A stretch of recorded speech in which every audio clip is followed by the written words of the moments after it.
Okay, now it's recording. Thank you, Gary. Anyway, exam 4. If there were to be an exam 4, the earliest it could happen would be a week from the coming Monday, because I need to give you that much advance time.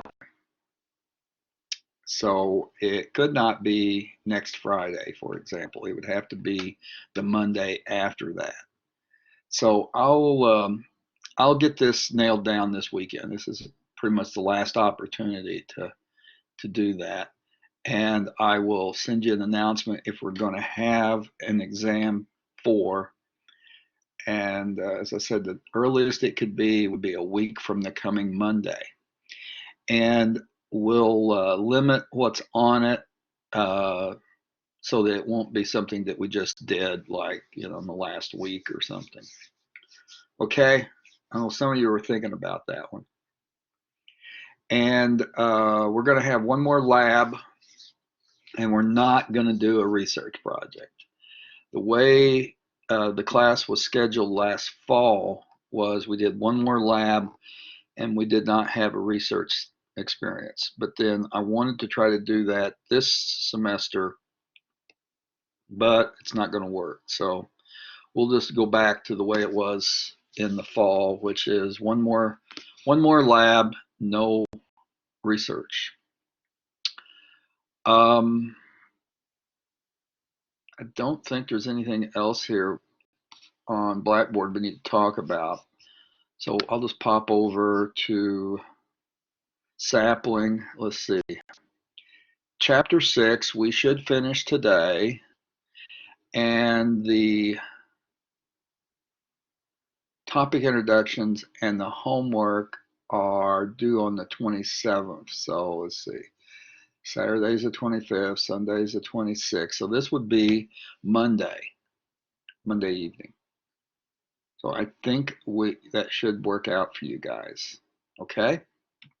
But let me know if you feel like you're not going to be able to get it in. We still have a little bit of room that we could move things if we need to. But we're basically on what you're seeing here. This is taking us all the way to the end of the semester. So it's taking us all the way to chapter 9, gases. So, okay, let's go back then. I'll stop sharing my desktop. And one more time, has anybody got a question about anything?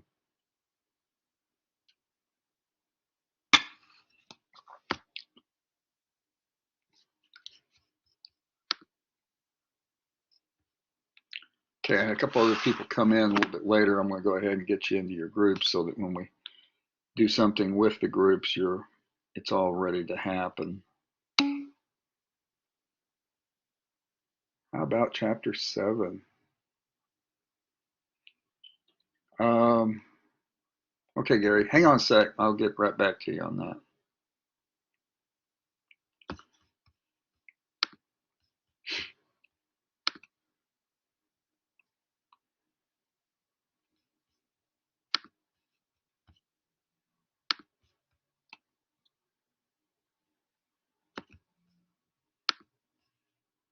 Sorry, it takes a second to put everybody in groups.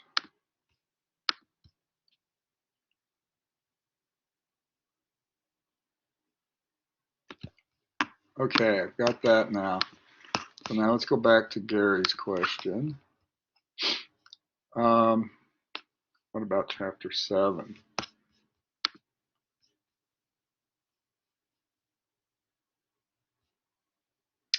Okay, right now there is a thing called practice drawing molecules. That does not count for points. That's due on the 29th. So let's see, the 27th is Monday, so that would be Wednesday for the drawing molecules. So that doesn't count. You should do it because you want to be able to draw molecules, but it's just for some practice. And then on Thursday,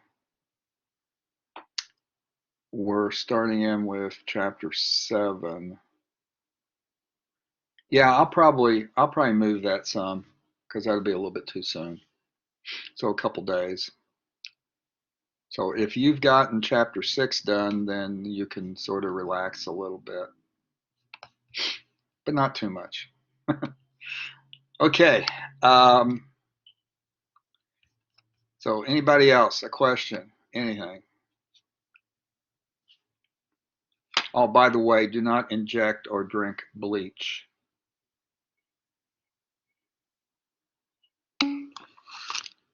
Oh, you didn't see that, May? Oh, it was suggested that possibly since bleach is such a great disinfectant, then why couldn't people just inject it or drink it to kill the virus? And it would.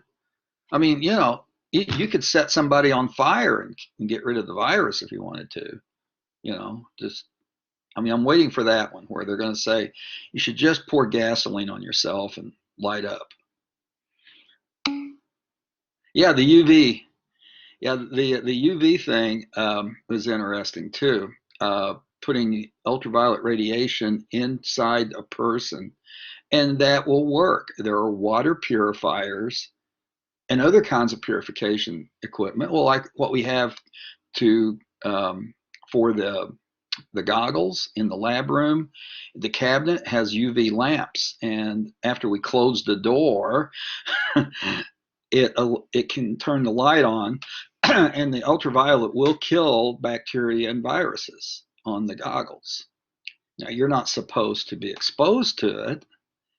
It is what causes skin cancer, and ultraviolet radiation is ionizing radiation, so it will cause cancer to any cells that are exposed to it, whether those be bacterial cells. Of course, viruses are not cells.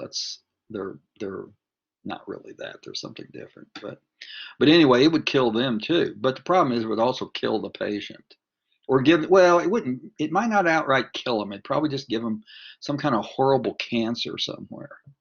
So if you were to, we could think about this a second. We could take a fiber optic and shove it down their nose or their throat, down into their lungs, and then blast ultraviolet radiation into their lungs. And that would kill the virus. It would also give them lung cancer, probably. So, not exactly a practical way to go. Yeah. Well, I don't know if it's worse than the disease is pretty bad in some cases. I mean, it just depends. But anyway, not a practical idea, not something, a lot of times people act like the doctors are holding out on us, but they actually know how to fix things, and they're just not doing it for some reason. They're not willing to use the measures necessary, such as drinking Clorox or shooting someone full of ultraviolet light. But the deal is the doctors are actually weighing a cost benefit analysis. You maybe have heard about that before. With all the medications and all the treatments, they always go through a cost benefit analysis. For instance, if someone has cancer and it's a localized cancer, they may decide to treat it with radiation, and that works. It does cause some collateral damage to the tissue around where the cancer is. They've gotten better at focusing the radiation to where it's not as going to impact the surrounding tissue as much. But there's always a cost benefit to every treatment. But in some cases, the cost outweighs the benefits. And that's for doctors and medical researchers to figure out, not for other people. Visible light doesn't do much. That's why it's okay for us to be outside, some. Although there is a lot of UV outside too, though. And a tanning bed, sorry ladies if you're a user of tanning beds, but using a tanning bed and getting exposed to ultraviolet is not a great idea. So anyhow, there you are. Enough of that stuff though. Let's go on back to let's see, chapter 6. Excuse me. electronic structure and periodic properties of the elements. So here we go, and I need to see where we dropped off there. Yeah, it looks like we stopped at slide 30. So I'll go on over to there.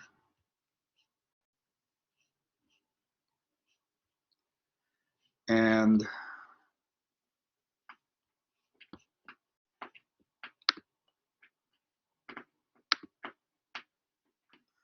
okay, so this is where we stopped before.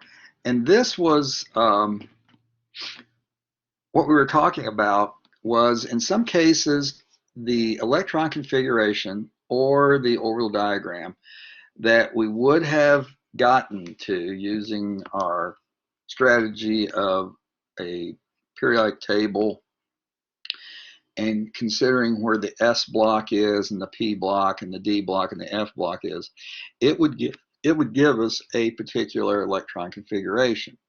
However, it's not necessarily the true configuration. And that came from this slide, where the expected configuration for the element chromium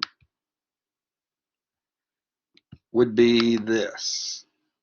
You'd have all of the electrons that would make argon, and then we would continue in the periodic table then to the fourth row, fourth energy level, and we'd have 2 electrons in the S block, and we'd have 4 electrons in the D block. And remember, the reason why we're on energy level 3 when we're coming from energy level 4 is that when we're using the periodic table to figure out electron configurations, that when we move from S block to D block, we decrease the number by 1. And then what we also said was, if we go from the S block to the F block, then we decrease it by 2. But anyway, this is the configuration we would have gotten before.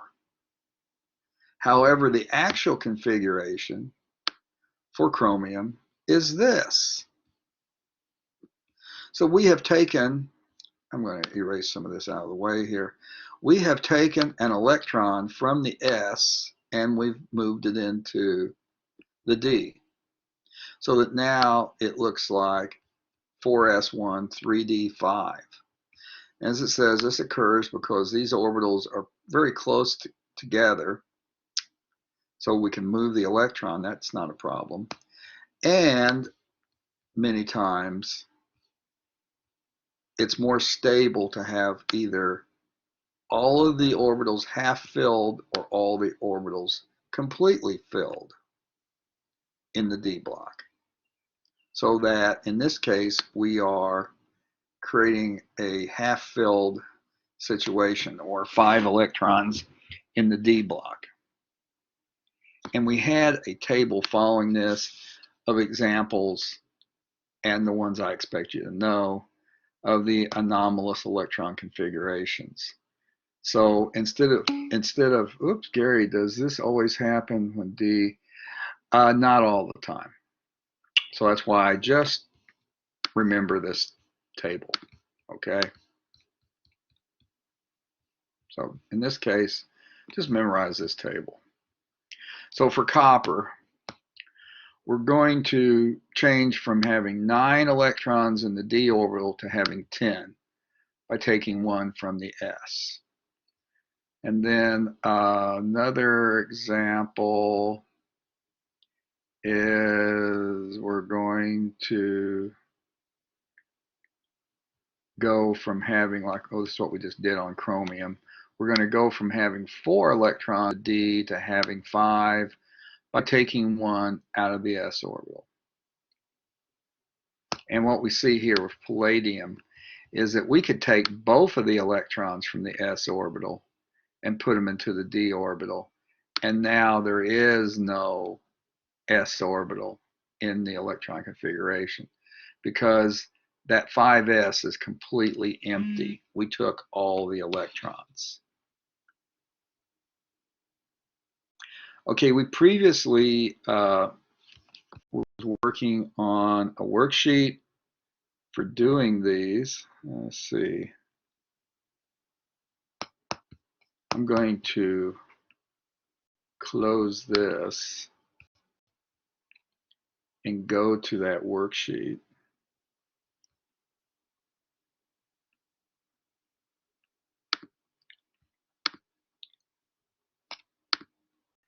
So we did we did a lot of this worksheet, but there was a few questions that we left because they were dealing with these anomalous configurations. But we did everything on the first page. And the only thing I want to caution everybody is when we were doing these orbital diagrams, that they gave us the order here, that we go from 1s to 2s to 2p to 3s to 3p to 4s. That's fairly easy. But then we get to the D, and that's 3D. So they've given you those, and you were just putting in arrows. But remember where that's coming from. I'm going to have to go back to the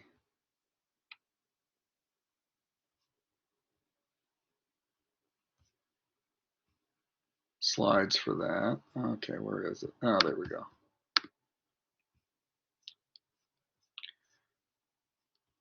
Remember that how we're getting that is from the filling order that we have here using the periodic table. That if we're on the fourth level and we're about to go from calcium to scandium, then that first electron after calcium is in the D block. Remember this whole area here where transition metals are.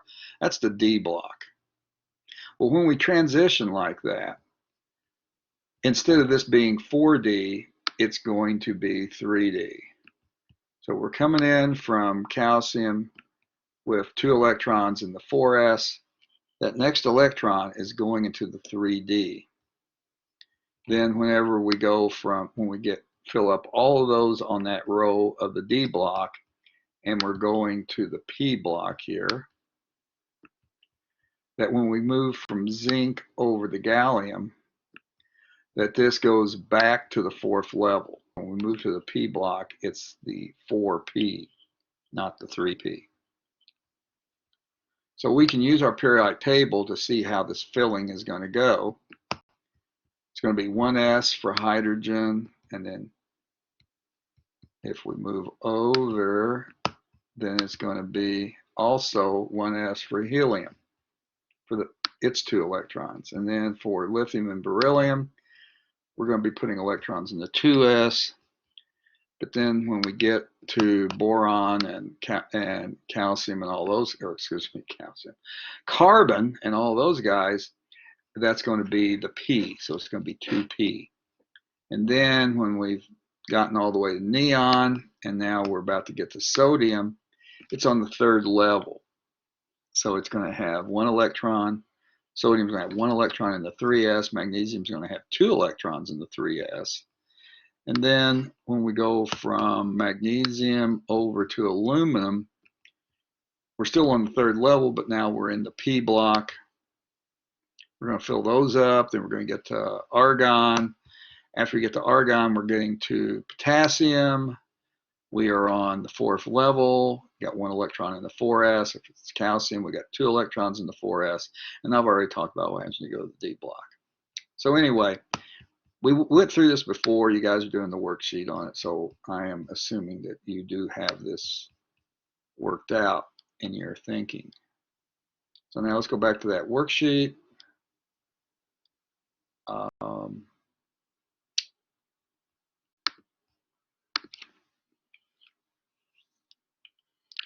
And okay, So we completed this first page, and then we started working on the second page. But we did not do, oops, get my marker going. We did not do 7, and we did not do 11, and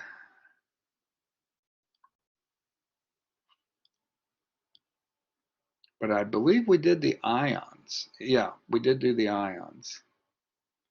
So we did all of these, 13 down to 21. So we need to circle back and do chromium and silver. Now, when we're doing silver, remember this is a noble gas electron configuration. So it's going to look like this one for calcium, where instead of writing everything that you see here, you're going to use the nearest noble gas, put it in brackets, and then go on from there. But for now, let's do chromium. And what I'm going to ask is first that I'm going to call on somebody. I'm going to ask first that you tell me what the electron configuration would be if it was not an anomaly. And then what would it be with it being an anomaly? Okay? Everybody got what we're trying to do? What's it going to be if there was no anomaly, and what is it with the anomaly? Okay? So I'll give you a couple minutes to think about that, and then I'll call on somebody to do that one.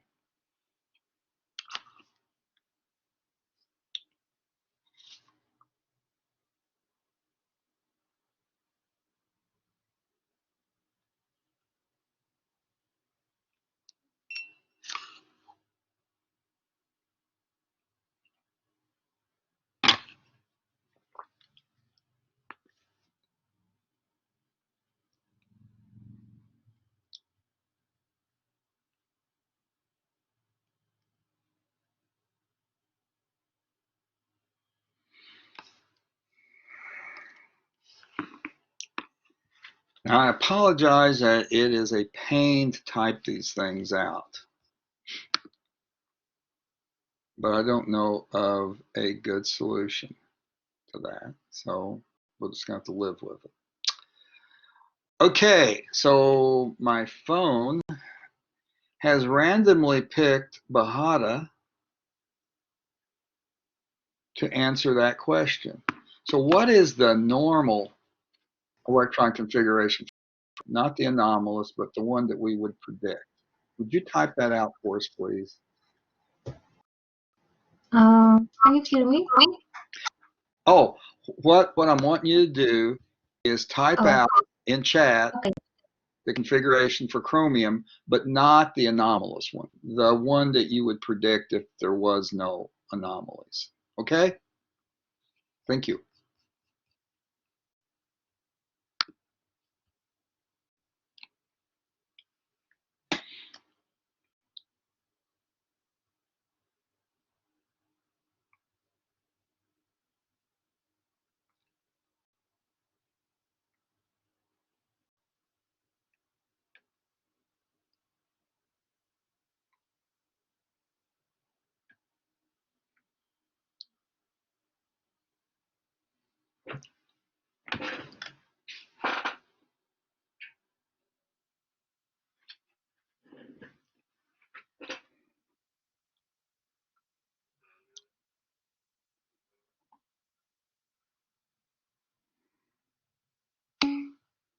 Okay, there we go, folks.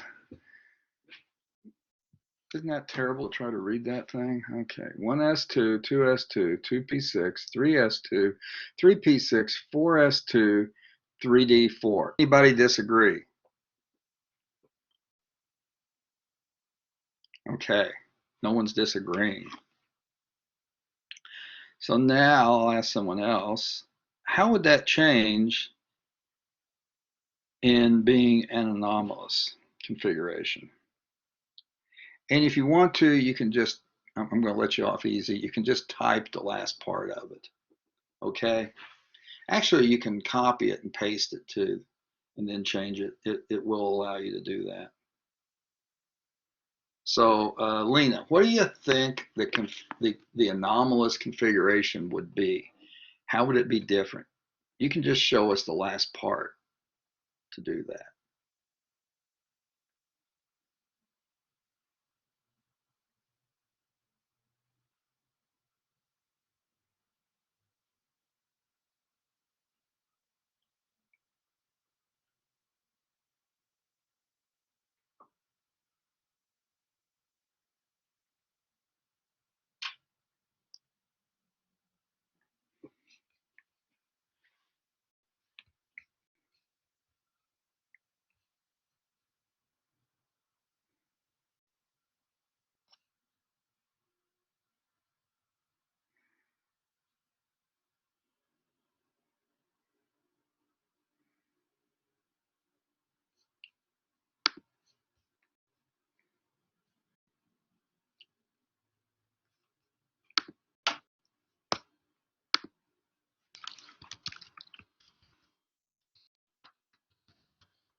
Yeah, I cannot hear anything. Oh, I can hear you. I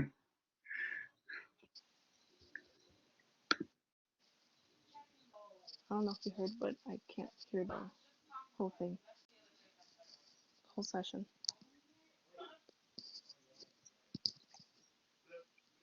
I tried reconnecting and nothing seems to work. Oh, okay.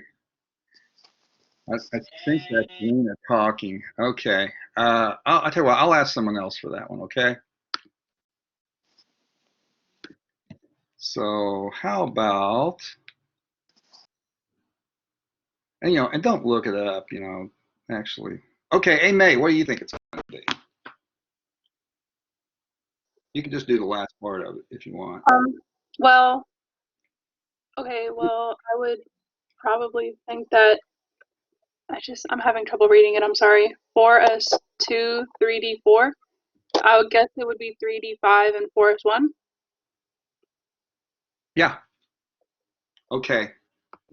So I'll tell you what, I'm going to type what you said just so everybody can see what that would look like. So it's going to be, blah, blah, blah, blah, blah. And then now it's hard for me to read it. Oh, yeah, there we go. 4S1, 3D5. Okay. So that's what it's going to look. Oops. How did I do that? Okay. 4S1, 3D5. Okay. That's what I meant to type. So yeah, it's going to move an electron from the s orbital into the d orbital so that the d orbital is now half filled. And that's on our list of an anomalous ones. Thank you. Okay, now let's go down and do the same thing for silver. First off, I want to ask somebody to tell us what would it be if we just followed the rules and we did not consider the possibility of it being an anomalous configuration. So I'll look for someone here to randomly ask, but I'll give you guys a chance to work on it for a second. Yeah, Gary, that's probably a good idea to stick a comma in. Since you can't do subscripts and superscripts here, we got to do something. And yeah, you're right. That's probably a better way.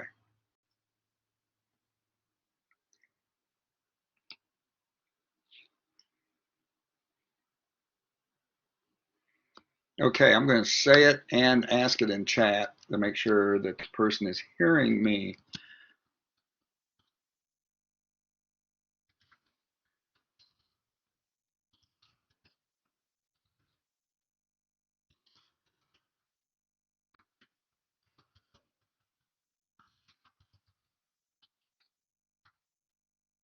Okay, here we go. Hi, Lily. Could you give us the noble gas configuration for silver, not the anomalous version? It's misspelled anomalous, but anyway.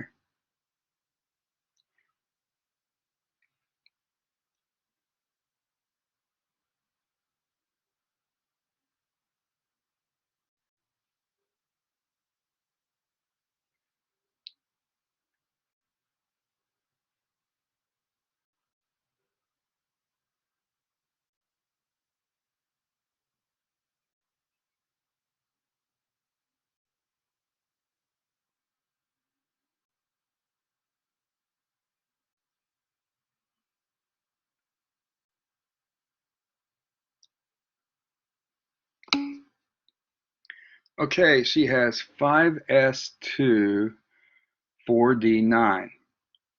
Yeah, but we need to include one more thing. Let me share a file with you guys.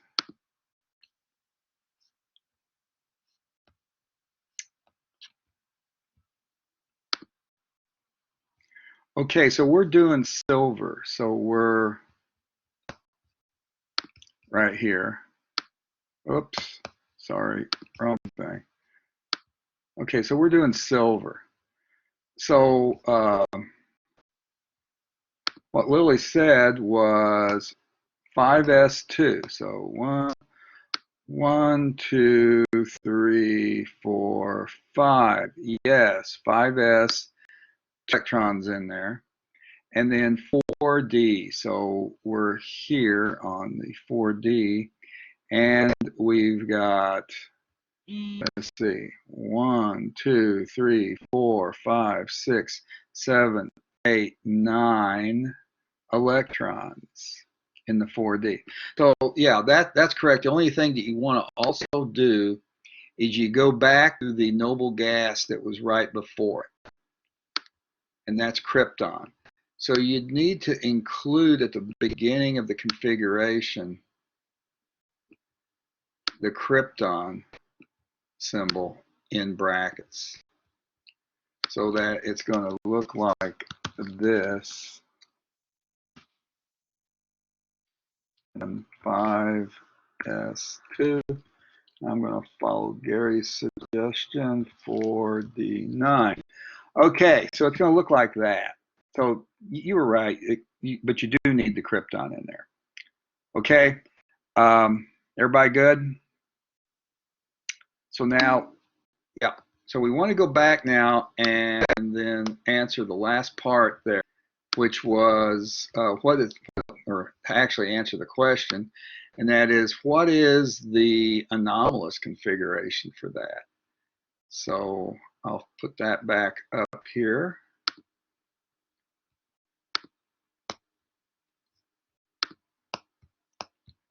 So we're wanting to, oops, get the marker going. We want to give the actual anomalous configuration.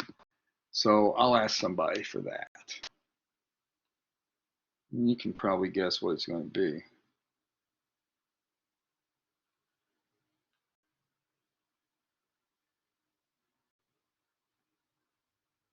Evelyn, what do you think the anomalous configuration is going to be then for silver?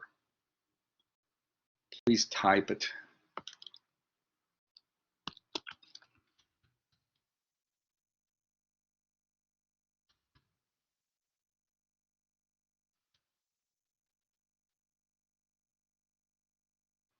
I just realized I cannot spell. Okay, here we go.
number will go up once. So it'll be K is 5s2, 5s3, 4d10. Okay, so it's 5s. You're saying 3, and then 4d.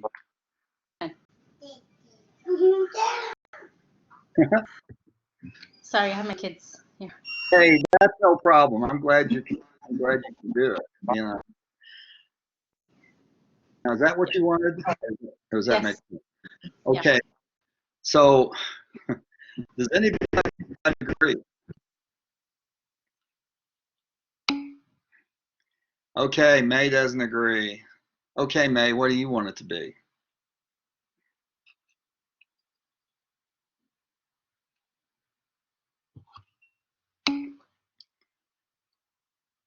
Okay. Yeah. So you're saying that the 5s has 1 electron. And Jessica agrees. Okay, so the idea there is that when you're, okay, let me do a little copying and pasting here. That if you start out like this, but then you want to make it anomalous, you're going to have to take the electron that's in the 5s and move it over to the 4d. So you're going from the 5s to the 4d. So if you take an electron from the 5s and it had 2, it can only have 1 now. So as May was saying, I'll copy that. I'll put the krypton at the beginning though. It's going to be that. Okay? So you don't want to like, you can't discard electrons and you can't create electrons. You can just take what you have and move them around.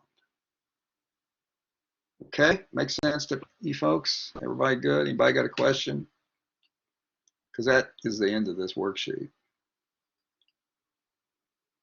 Okay, I'll post the key for this one. And so you can, if you want to go back through it again or whatever and compare. So let's get back into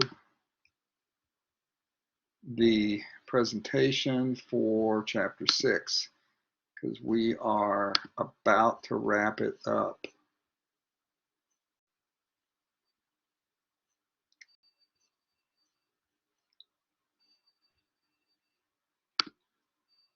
Okay, oops, that's too big.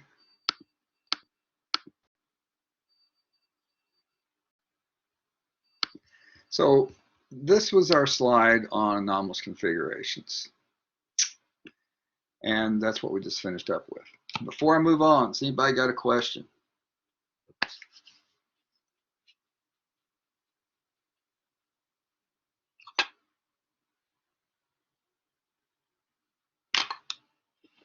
Okay, so now let's go to our next slide. We're going to change subjects a little bit because you remember the title for this chapter was electronic structure and periodic properties.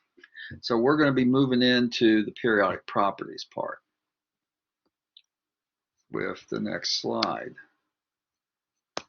Make these a little bit smaller. It's a little hard to see it that way.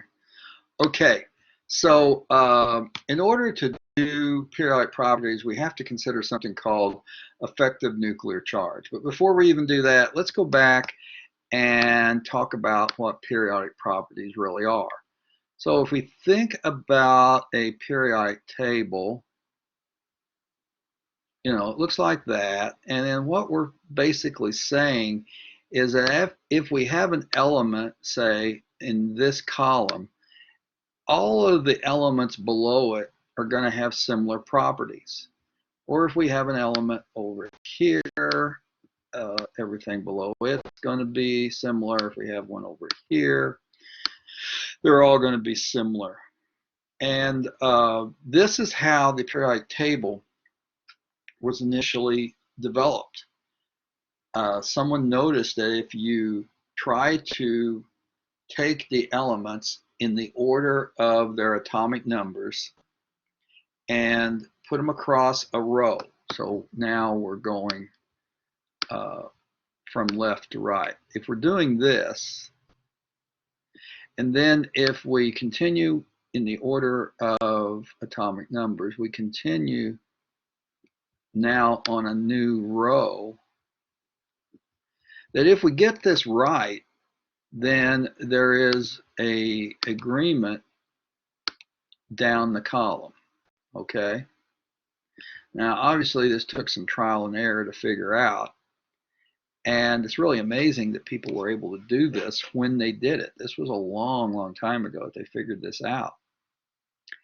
And one of the biggest proofs, we could say, that they had gotten it right was that they identified some holes in the periodic table. They identified some elements that should be there that nobody had found yet. And then they found them. So that once they knew that this element existed and they knew what its properties ought to be, because everything in the same column of the periodic table should have similar properties, they were able to predict the properties of the missing elements, and then that made it easier to find them. And so that then served as a proof that, yeah, they had the periodic table figured out as to what it should look like. Okay, so this whole thing of the elements having similar properties in a column comes from this effective nuclear charge. And we've got an example here. This is, sodium. And so it says the sodium contains 11 protons. And then it's going to have 11 electrons. But those 11 electrons are in valence electrons, and then they're in core electrons. The valence electrons, there's only one, by the way, that's in the 3s orbital. All the core electrons are here. They're on the inside, so to speak. And the idea is the valence electron is attracted to the nucleus. So if we were going to like redraw that a little bit, there's our nucleus, and its charge is 11 positive. And then we've got this valence electron out here. We'll call it E. It's negative. And, it's going to be attracted to the nucleus. But before it can get to the nucleus, it has all of these core electrons that we were talking about earlier. And those are sort of interrupting that attraction. So these are the core electrons.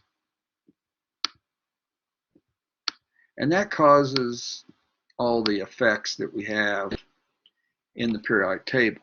That is, valence electrons are both attracted by the nucleus and they're repelled by the core electrons. So going to our next slide here, this is putting it in sort of a mathematical view. We're not really going to do any calculations with this, but it helps to understand it. So you have something called Z effective. This is the effective attraction of the valence electrons. And it's equal to the atomic number minus the core electrons. Where the atomic number is the number of protons. And then we already talked about what the core electrons are. So if this were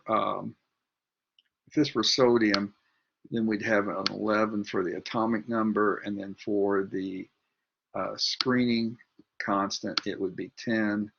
So if we were to do this, then it would be equal to 1 in this case. So the effective nuclear charge is a periodic property. It increases as you go from left to right across the row because you've got more protons. It decreases as you go down the column because you've got more core electrons. And all that together is what results in the effects we see in the periodic properties. Okay, anybody got a question?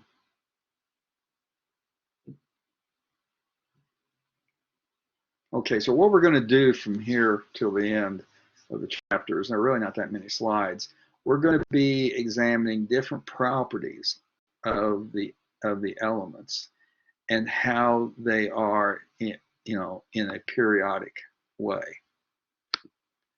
So our first one we're going to look at is the atomic radius.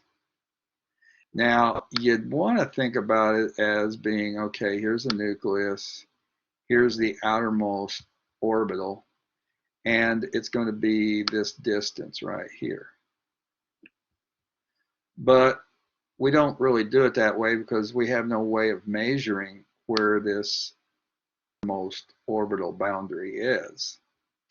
So instead, we just have two atoms, and you can see how the orbitals are overlapping here in the middle, which is what you have when you have a covalent bond.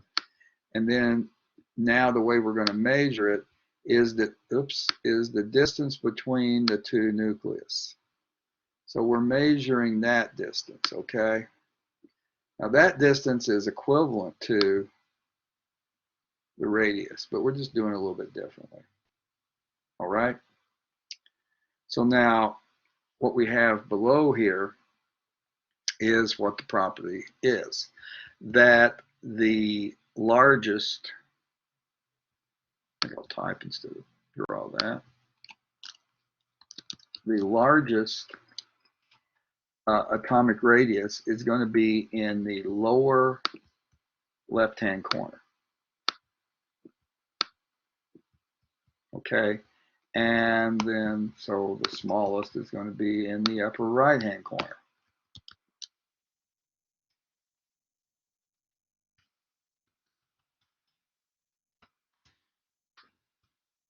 And we could go through the screening and the effective charge and all that and figure this out, or you can memorize it. So I think probably we'll just go with the memorization. Okay, so then let's do another one, and that's going to be the size of ions. Now, first off, if we don't even take into if we don't take into consideration location on a periodic table, but if we're just going to compare, say, a cation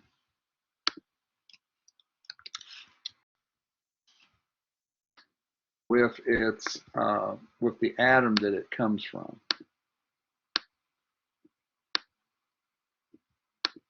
You can see that the cation is always going to be smaller.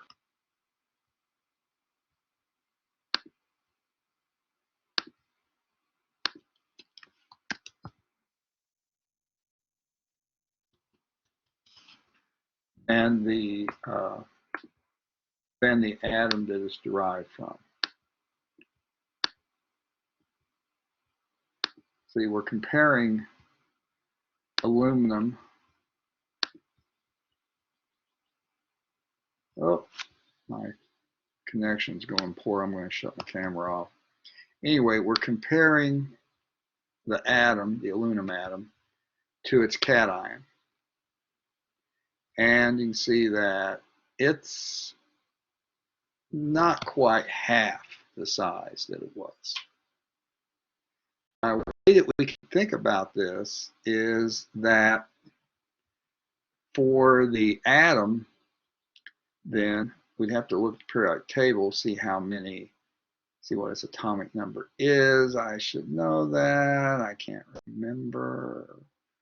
Oh, but anyway, the point is you have an equal number of electrons and protons. But in the case of the cation, you have 3 more protons than you have electrons. So, oh, sorry guys, I just did that backwards. Let me get rid of that.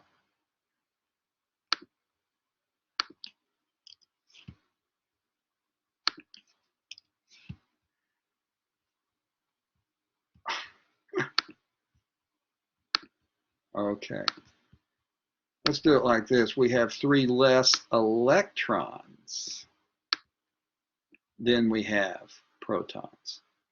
So the positive charge of the protons is more effective at attracting fewer electrons. So that's why it's going to be smaller. And we do the opposite thing if we have an anion. So now over here we've got the sulfide anion.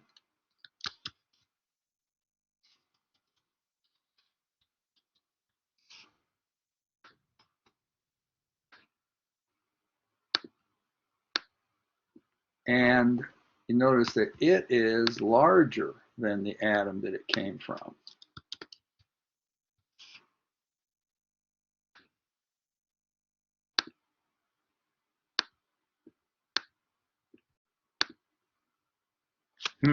My L sort of went, oh, I think I must have hit the wrong key. Anyway, the anion is larger.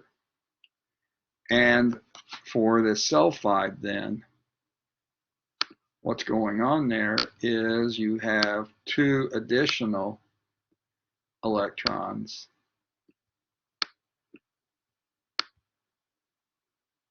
compared to what you have with the sulfur atom. You still have the same number of positive charges or protons. So those positive charges cannot pull the electrons in as close, and therefore the anion is larger than the atom that it came from. Now that's just the effect of going from an atom to an ion, either a cation or an anion. But then we also then have to take into account the trend that we've already said exists, that is that the largest is in the lower left. So we can take both of those and put them together, and we can predict what the radius is going to be. And that's what we want to be able to do with this, is if we were doing some comparisons, we need to be able to predict what the outcome would look like. Anybody got a question?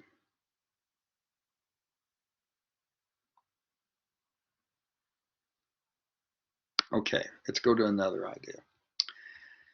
So here's another property that is periodic, and that's what's called ionization energy. And that's the energy that is required to remove electrons. So we're going to have to apply energy to do that. So for instance, if we are looking at sodium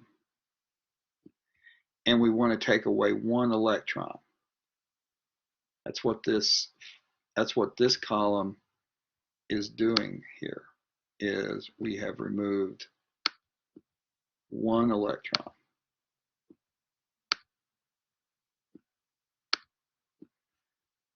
The energy that it cost us is 496 kilojoules. If we tried to take away a 2nd electron, that's what the next column is here. So now we have taken away 2 electrons. Notice that this number here is like 10 times as big as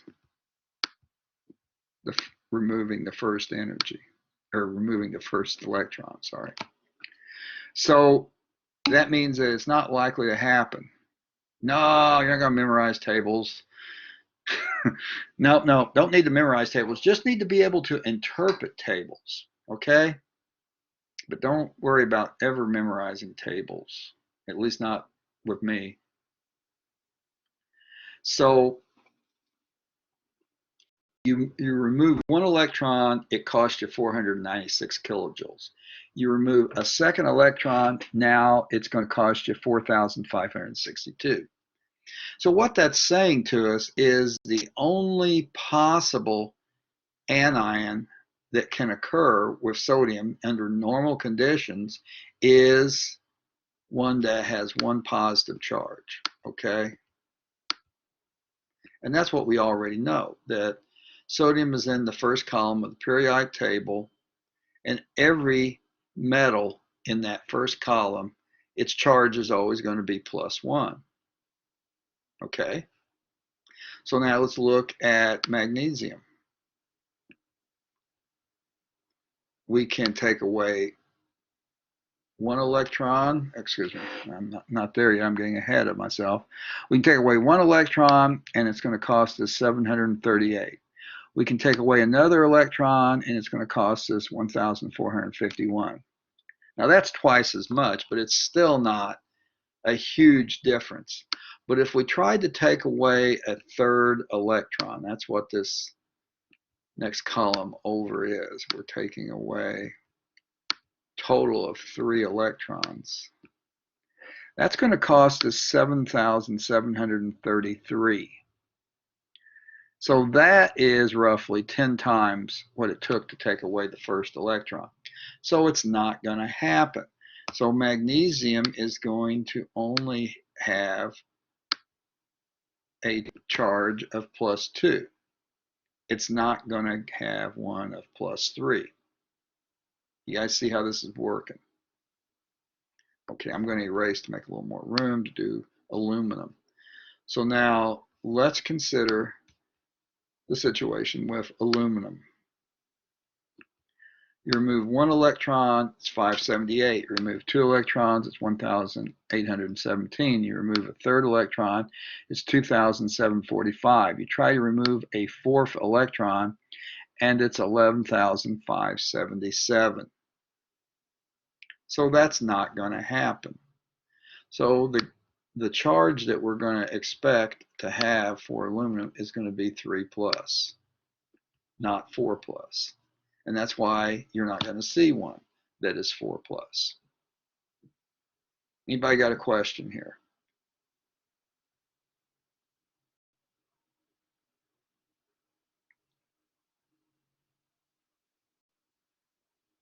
Okay, let's consider what you could get asked about this, which is usually something that's on folks' minds. If you were told there's this mystery atom out there that if we take away one electron, it costs us 496, and if we took away a second electron, it would cost us 4,562. And you were asked to identify what atom that would be, and you would say sodium. On the other hand, if you were told there was an atom out there that if you took away one electron, it was 578. You took away another electron, it was 1,817. You took away another electron, and it was 2,745. And you took away a fourth electron, and it was 11,577. And you were asked to pick out of a list what atom could it be. You would say aluminum, because it is one that you would, where you could have a positive charge of 3+. Okay, is everybody getting this? Anybody got a question? Okay, let's go to our next slide. So this is our ionization energy that we just did, and we can see that the greatest ionization energy is in the upper right-hand corner. So this sort of makes sense. if you have a lower energy, then it would be easy to make positively charged ions, okay? And if it is a high energy to remove electrons, that's not going to happen.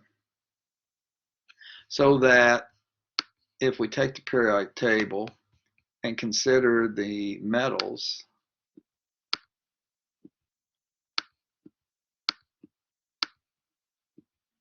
what we're getting from this is that those tend to have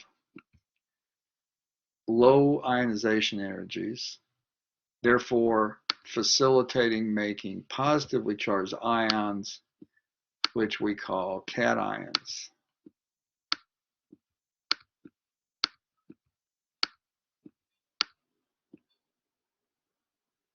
Okay, so if we had to rationalize why the cations are the metals, it would be that, because they have a low ionization energy. Now let's look at another periodic property, and that is electron affinity. And what electron affinity is basically saying is if we had two atoms, X and Y, how attracted are they to each other? Oops. No. Boy, I am terrible today. We should only have an atom and we should have an electron. Let's do that. And the question is, how attracted are they to each other? And the atoms that have the highest attraction are in the upper right-hand corner. Okay, so the arrow goes just like the one did before. It's going to be the highest in the upper right-hand corner. Okay. Now the way that we're quantifying it here is in terms of, the one before was also in terms of energy, but this is in terms of energy also. And whenever an atom attracts an electron, it is an exothermic process. So the values tend to be negative. So since we have a high attraction in the upper right-hand corner for electrons, then we're going to tend to produce negatively charged ions in the upper right-hand corner. We know that those are called anions.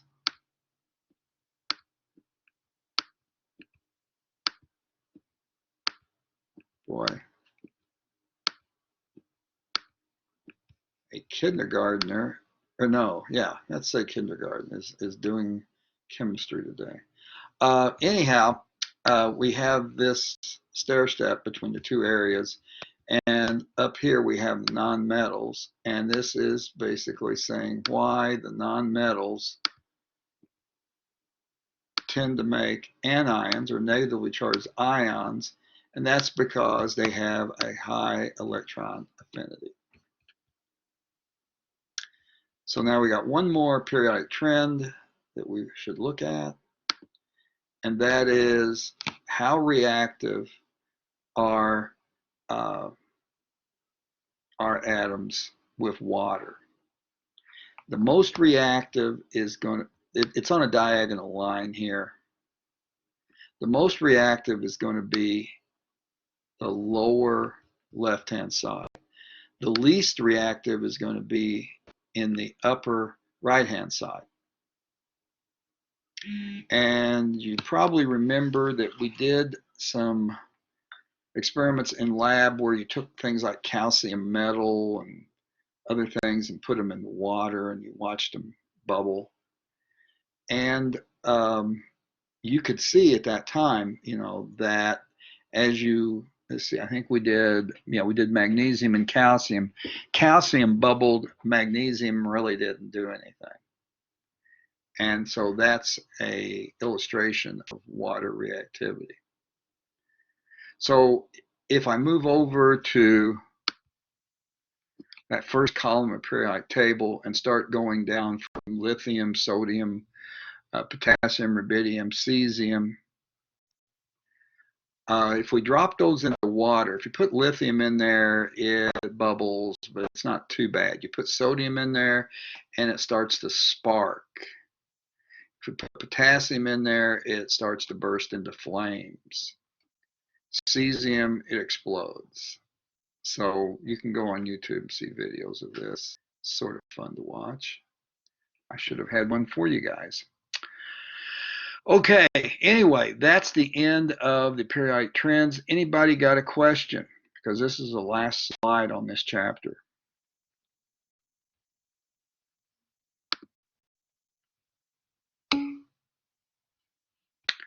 How about transition metals as far as water reactivity goes? Not so much. I mean, yeah, the trend is still going to follow that diagonal, but that's one of the reasons why we didn't include it with the slide here. Is transition metals, they're sort of similar to each other. So trend is not as strong. Trend is much stronger when we're over in the S block than the D block. Anybody else?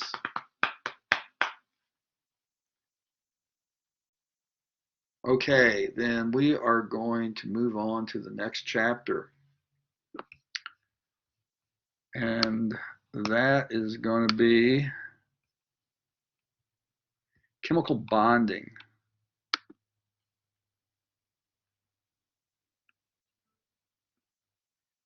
And molecular structure, or molecular geometry. And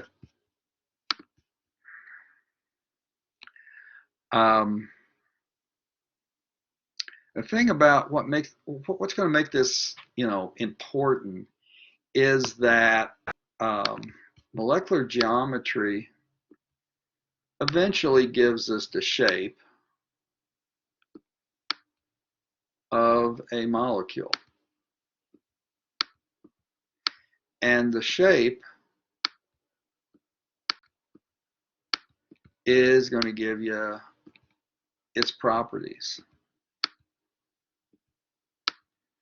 And this is going to be carried through in so many different substances.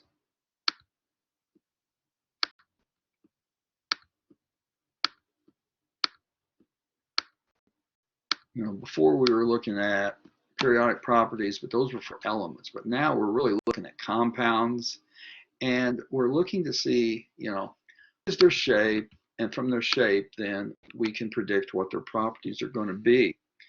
This is important in biological applications. The shape will dictate whether a molecule can self-assemble, whether it can act as an antibody. All of the biological functioning, all the biochemistry comes from the shape of the molecule, and then that will then determine the properties. Okay, so that's why it's important. And you're going to be doing eventually is taking the formula for a particular compound, particular substance, and you're going to take the formula and you're going to get to the shape, and you're going to go from the shape to its properties. So that's the end goal of this. Okay, so now we're going to start out first with looking at why two atoms would be bonded together. And this from something called potential energy well. Let's say we've got these two atoms and they're far enough apart from each other that they are not acting on each other. So that's going to put us at a potential energy here of 0. Or it's not really 0, but it's going to be, this is going to be the our reference point. Let's put it more like that. And then as we move those together, the energy is going to start to decrease. And then when we get them to just the right distance apart, then we're going to be at the bottom of this potential energy well, and this is going to be the minimum energy. And so that is the way those atoms want to be. They want to minimize their energy. And the way they'll do that is by getting close to each other, which is making a bond. So this is going to result in forming a bond. Now, if we were to push those closer together, then the energy would start to go up because of repulsions. So there is one distance that's optimum that gives us the minimum energy. Once you get in the well, you can't get out. So now we have on the other side here, excuse me, an illustration of what is going on in the attractions and repulsions between two different particles. What I have up here is, I don't know if you can see it, it's positive. The other particle is negative. So this would be like a proton, and this would be an electron. They're opposite charges, so they're attracted to each other. But you also have, with two different atoms, you have two nucleuses. So you have one for one of the atoms and one for the other. They are both positive, and so now they're going to repel each other. Then you also are going to have the electrons that are negative. So here is an electron. Here is another electron. Their charges are the same, so they are going to repel each other. So this energy well is the result of a balance between the attractions and the repulsions. I'm going to erase a little bit, get some more room. So let's say that I have a nucleus over here. I have another nucleus over here. Oh, I don't want to do that. Let's change colors. I'm going to do one nucleus in blue and one in red so we can keep track of things. So here's one nucleus. It's blue. We're going to do another nucleus. We'll make red. They are the same charge, so they're going to repel each other. So let's, we'll try this. Let's use, oh, it's kind of hard to see, but let's use this yellow arrow to represent that they're repelling each other. Now then, my first atom I drew, let's say it's got an electron, and we'll put it over here.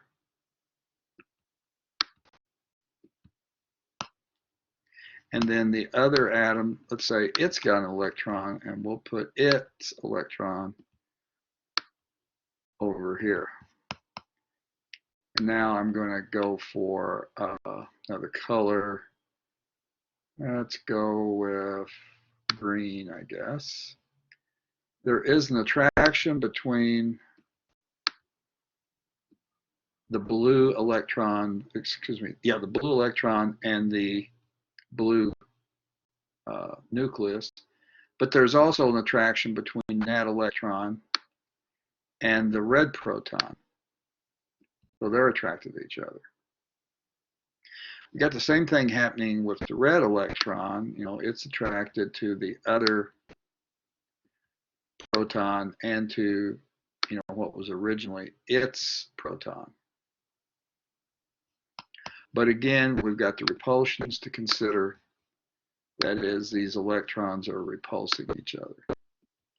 So the green arrows, the attractions, those attractions have to be greater than the repulsions, or the yellow arrows.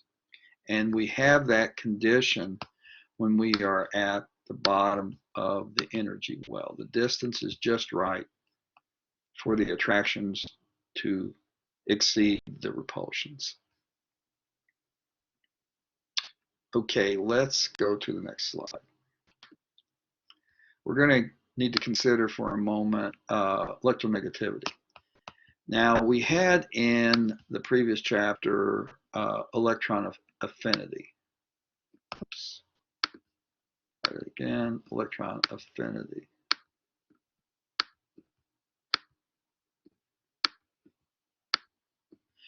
And with electron affinity, that's the attraction of electrons to a particular atom by itself. But with electronegativity, it's the attraction of electrons to an atom that's in a molecule. So electron affinity is atoms by themselves. Electronegativity is atoms that are in a molecule. the tendency, in the periodic table, the trend is the same. The highest attraction is in the upper right-hand corner. The lowest is in the lower left-hand corner. So in other words, fluorine is going to have the highest electronegativity. And then things like carbon and iodine, and these other ones going across here, phosphorus, selenium, those are going to have a lower electron affinity. Now we do have to throw in one other thing, and that is that hydrogen, its electron affinity is almost equal to that of carbon.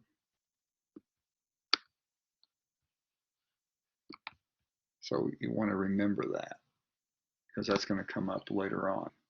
But we treat carbon and hydrogen as being the same as far as their attractions goes.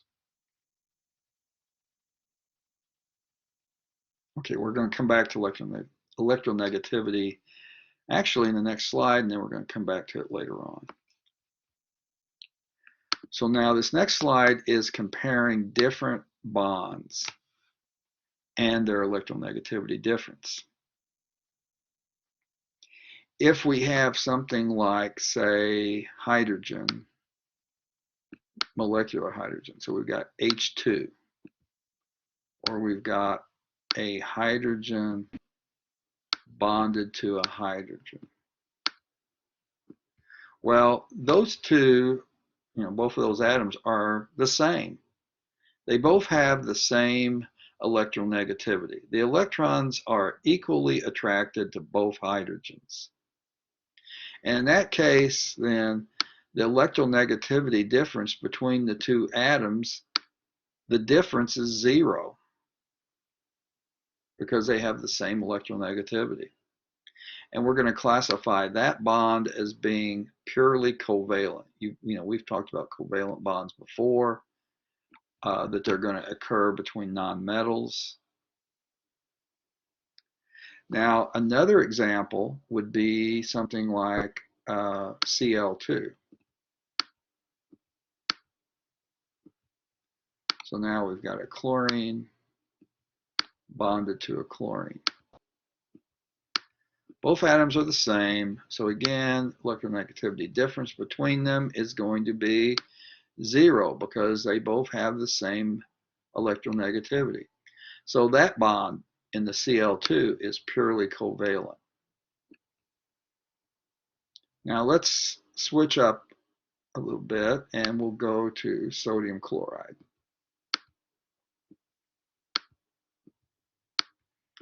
Okay, the sodium is in the lower left-hand corner periodic table. The chlorine is in the upper right-hand corner. So their electronegativity is very different. In fact, it's so different that how sodium chloride actually exists is the sodium will lose an electron and it'll become a sodium cation, Na+. And the chlorine will take an electron and become a negatively charged chloride anion. So if we have a large electronegativity difference like we have for sodium chloride, then the type of bond that they have is ionic, like we see here. Now, in between, we could have something like HCl. Now, we have to be careful here that we're not talking about hydrochloric acid. So it's not hydrogen chloride dissolved in water. It's not HCl AQ. Okay, so be careful about that. If it's HCl AQ, that's hydrochloric acid, and it is ionic. But if it's not dissolved in water, if the way it's stated is HCl or HCl gas, they don't always tell you it's a gas, but you know, if they don't tell you it's aqueous, you should assume that it's gas and that it's covalent. Well, not totally covalent. As it says down here, it's going to be polar covalent. Okay, there's a bond between the hydrogen and the chlorine. However, the chlorine is more electronegative. It's to the right, and so the electrons are going to want to go over to the chlorine and away from the hydrogen. So that's going to fit into this situation of an intermediate value for the difference between the electronegativity, and we're going to give it a name, and we're going to call it polar covalent.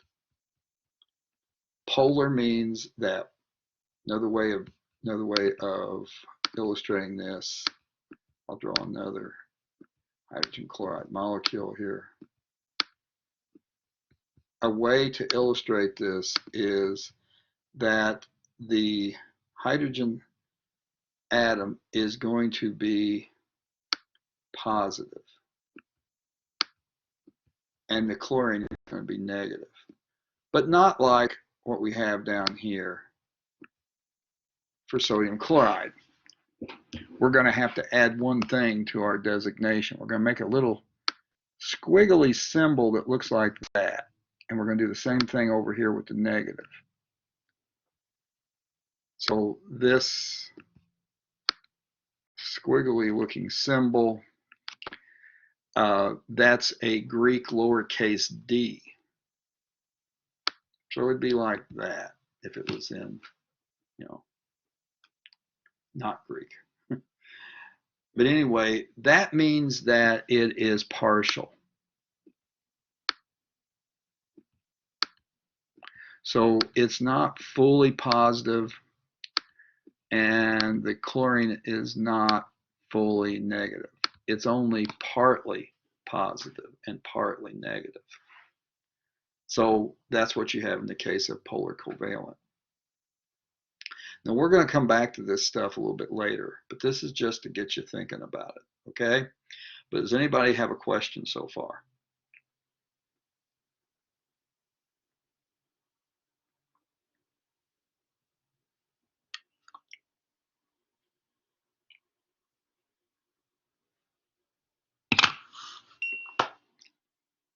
Okay, let's go to another slide. So this next slide is going to be an illustration of ionic compounds. So we can see here that they're showing us that, okay, for sodium chloride, its formula is going to be NaCl. But what that really means is that there are sodium cations and there are chloride anions. And the opposite charges are attracting each other. So here is Na plus Cl negative, and those opposite charges are attracting between the two ions. They will get together as close as they can, like we're seeing in this kind of illustration, and they will create this alternating network of plus, negative, and so on. Now, actually, I think this picture is, this picture's misleading because really the sodium should be the smaller of the two. So I kind of think they mislabeled this, but I took it from the book. Okay, so remember we said before that there is no such thing as a ionic molecule.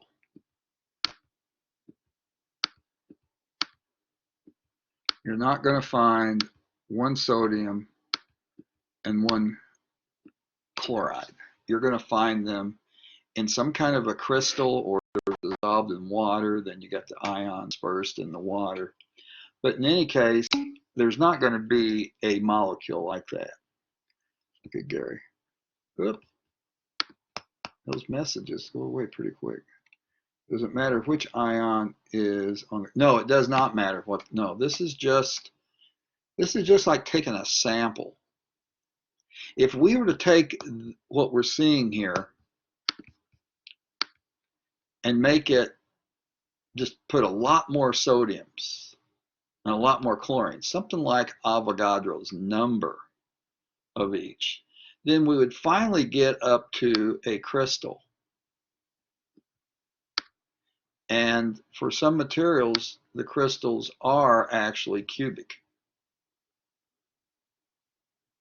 But which atom is at the corners, we don't know. Could be one, could be the other. We don't know that. Okay, we're going to jump out of covalent, we're going to jump out of ionic, and we're going to do everything else is going to be covalent in this chapter, if I remember right. We're not going to say anything else about ionic. So we need a way to illustrate the way the electrons are arranged in these covalent compounds. And that is done with what's called a Lewis diagram. And so what we're doing here is we have two chlorine atoms. And we need to consider, okay, the valence electrons.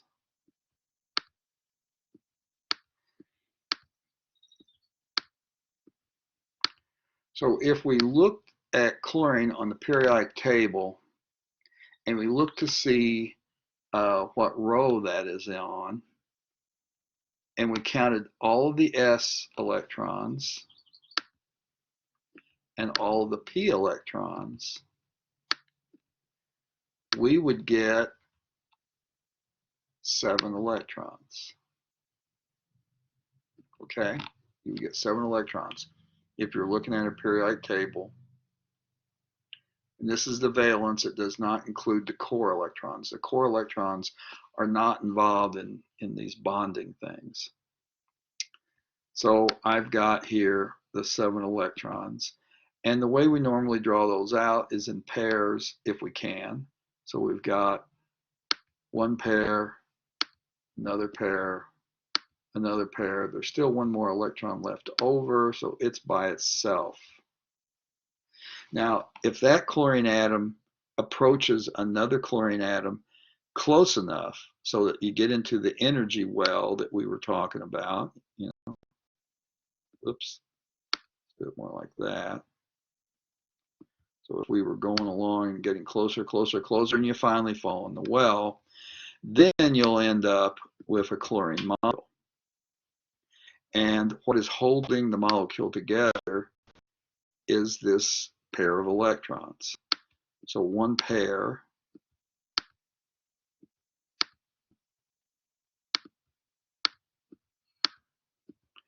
is going to be equal to 1 bond.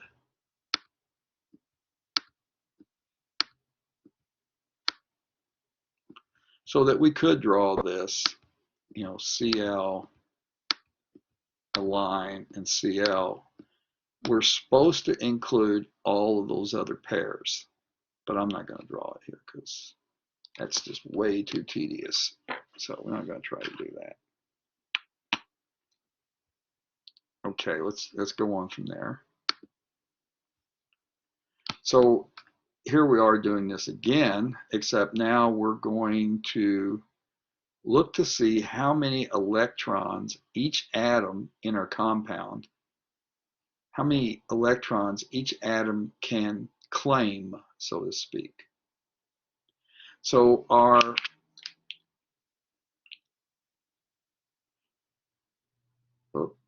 sorry, try that again. The chlorine atom on the left, it has all of its own electrons, but it can also claim this electron, which actually came from the other atom. So altogether, it's got 8 electrons. Then if we look at the other chlorine on the other side, it also is going to have 8. And that's going to include 1 electron that actually came from the other atom. And we should be seeing this when we're looking at our Lewis structures. We should be able to see how each atom has got 8 electrons that it can claim, and it's sharing 1 pair of electrons then between them. Now, unfortunately, it's not quite restricted to just 8s. So we're going to have a couple other things we have to look at. But generally speaking, you're looking for 8 electrons. But sometimes, like we're having here, we can have, say, a hydrogen atom that only has, where our chlorine over here had 8. Here's a table that gives you the exceptions to the 8. If it's involving a hydrogen, there's only going to be 1 pair of electrons between them. If it's beryllium, it's going to have 4, and if it's boron, it's going to have 6, but everything else, all the others are going to have 8, or they're going to have the octet. I don't think I want to actually write that out. Anyway, they're all going to have an octet, though. Anybody got a question? You've probably seen this all before, I hope. Okay, let's keep going then. Oh, got a question. Yeah, oh, heavy elements, those are going to be metals. So now what you may be thinking about is if they're really big atoms, then if they're really big, they can have more than 8. We're going to get to that a little bit later. So let's just hold that thought for now. Okay. So anyway, what we've got on this slide, this is pretty important. This summarizes everything on drawing a Lewis structure. And you want to, you want to, oh, yeah. You want to follow this sequence. It's going to be really tempting to just draw dots and say, okay, here it is. And you can get a wrong answer that way. So we don't want to do that. We want to follow this pattern here, 1 through 6.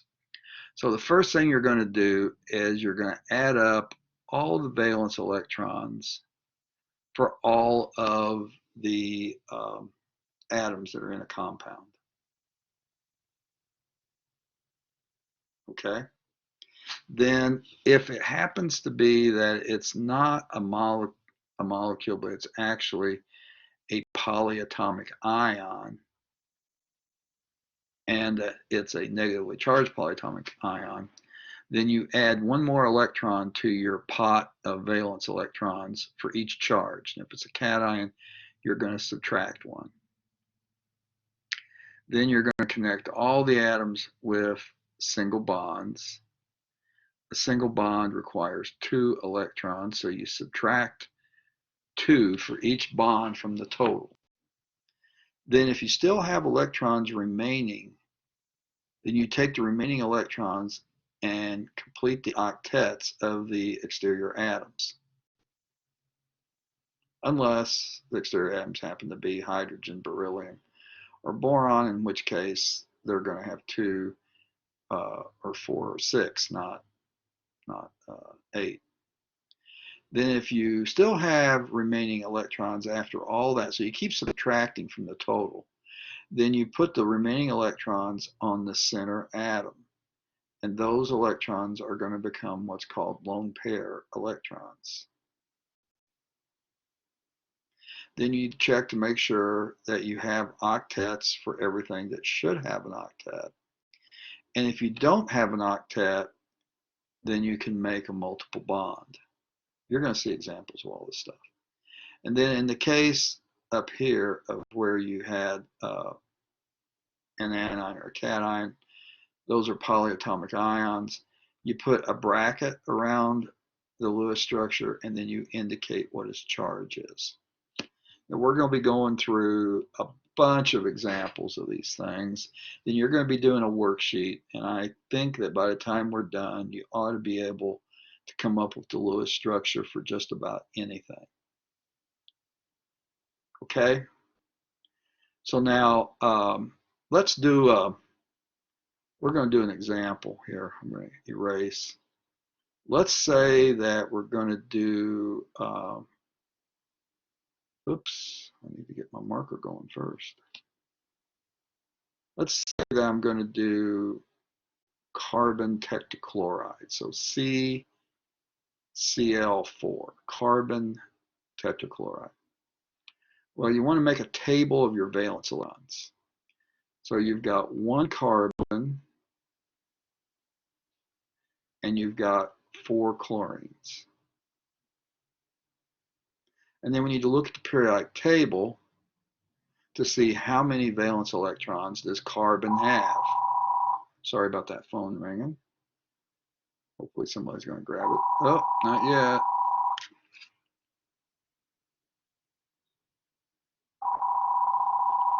Come on.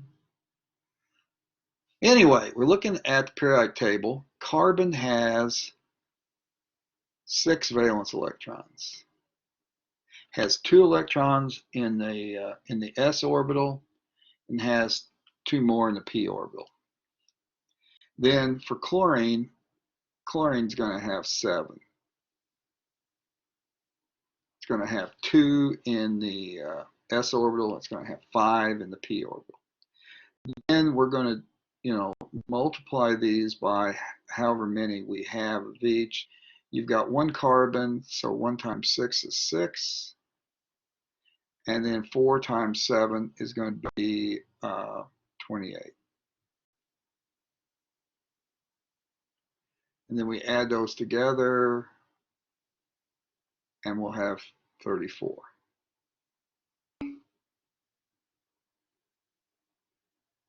Does carbon have 4?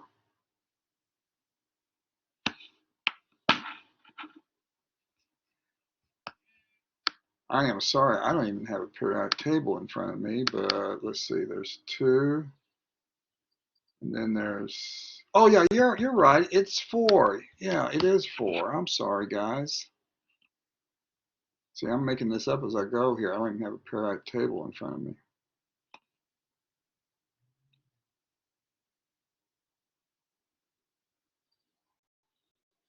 So let's make that a 4. 1 times 4 is over here. So that's going to be 32. Okay. So now we've got 32 electrons, so we have done our first step over here. We've added up all our valence. Then we're going to connect the atoms with single bonds. So we've got a carbon, a chlorine, another chlorine, another chlorine, and another chlorine. We'll draw bonds between them. And so each of those bonds is 2 electrons. So it's 2, 4, 6, 8 electrons. Subtract the 8 from the 32, and you've got 24. Oops, this is going to get a little tight in here. Now we're going to take the 24 and we're going to put them on the exterior atoms.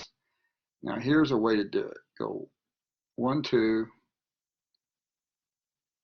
3, 4, 5, 6, 7, 8, 9, 10, 11, 12, 13, 14, 15, 16, 17, 18, 19, 20, 21, 22, 23, 24.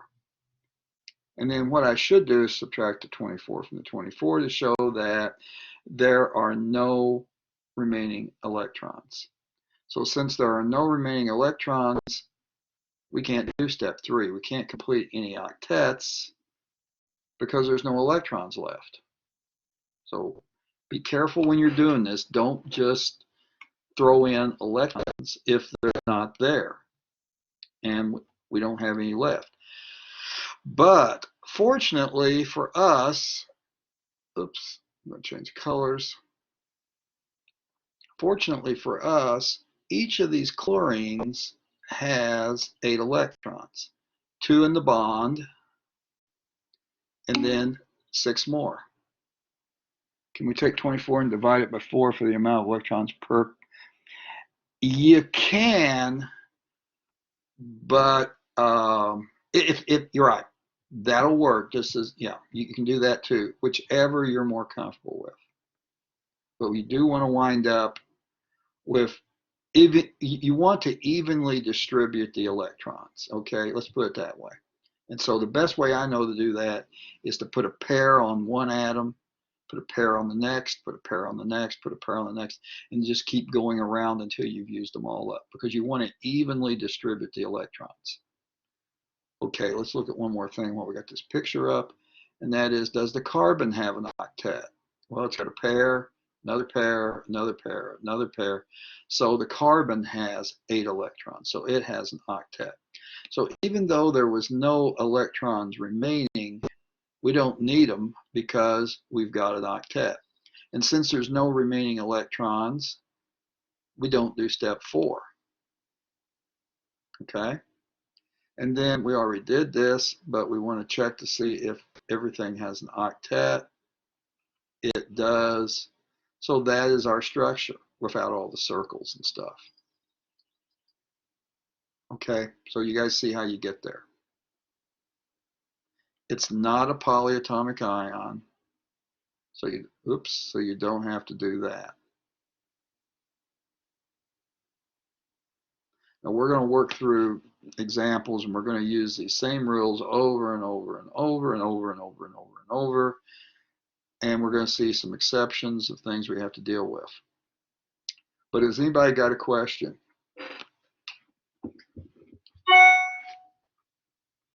Okay, I don't see any questions.